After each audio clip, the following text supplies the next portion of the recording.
So talking about verbal ability, हामीसँग चाहिँ 25 वटा क्वेशन हुन्छ जुनमा चाहिँ हामीले इंग्लिशको सेक्सनमा चाहिँ सल्भ गर्नुपर्ने हुन्छ र इंग्लिशको पोर्सनको डिफरेंट टिप्स एन्ड ट्रिक्स चाहिँ हामीले हरेक सब्जेक्टको भिडियोज डिफरेंट भिडियोजहरुमा चाहिँ हामी के गर्छौं पक्कै पनि डिस्कस गर्ने नै छौं। आज चाहिँ हाम्रो यो भिडियोमा चाहिँ हामी जस्ट के टपिक पढ्नु पर्छ र कस्तो कस्तो खाले क्वेशन्स आउँछ भन्ने चाहिँ हामीले के गर्छौं डिस्कसन गर्छौं।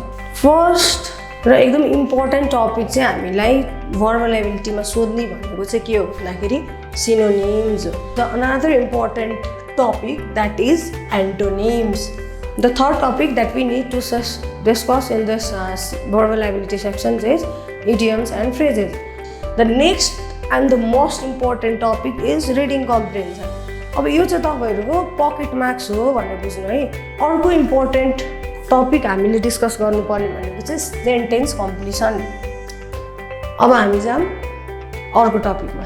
यो चाहिँ के रहेको छ भन्दाखेरि प्यासेज कम्प्लिसन। वन वर्ड सब्स्टिट्युसन भनेर छ। अब यो देखि बाहेक पनि हामीलाई CMAT मा चाहिँ अरु क्वेशन्सहरु पनि आउँछ नि त। अब मिसेलेनियस सेक्सन्समा कस्तो क्वेशन्सहरु आउँछ एकचोटी हेरौँ है त। सो वी हैव ग्रामर जसमा चाहिँ तपाईहरुलाई कस्तो कस्तो क्वेशन सोध्छ भन्दाखेरि भोइसको कुरा एकदम रियली सोध्छ है यो कुराहरु भनेको चाहिँ स्पीचको कुरा र एकदम इम्पोर्टेन्ट मोस्ट टाइम सोध्ने भनेको प्रिपोजिसन र तपाईलाई सेन्टेन्स कम्प्लिसनमा चाहिँ कहिलेकाहीँ हाम्रो आर्टिकल्सको कुराहरु पनि आउँछ है।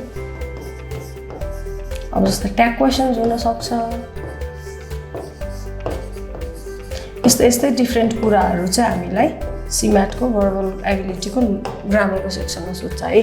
र अब सेन्टेन्स फर्मेसन भने चाहिँ कस्तो हो भन्दाखेरि तपाईलाई डिफरेंट वर्ड्सहरुलाई चाहिँ जम्बल गरेर दिएको हुन्छ र त्यसलाई चाहिँ रिअरेन्ज गरेर पर्टिकुलर एउटा अर्डरमा चाहिँ सेन्टेन्स बनाउनु पर्यो। र अब आगामी भिडियोहरुमा चाहिँ हामीले प्रत्येक टपिकलाई लिएर चाहिँ कसरी सल्भ गर्ने र कसरी छिटो सल्भ गर्ने कसरी राम्रो मार्क्स ल्याउने verbal ability सेक्सनमा भनेर डिस्कस गर्ने नै छौं। Happy learning!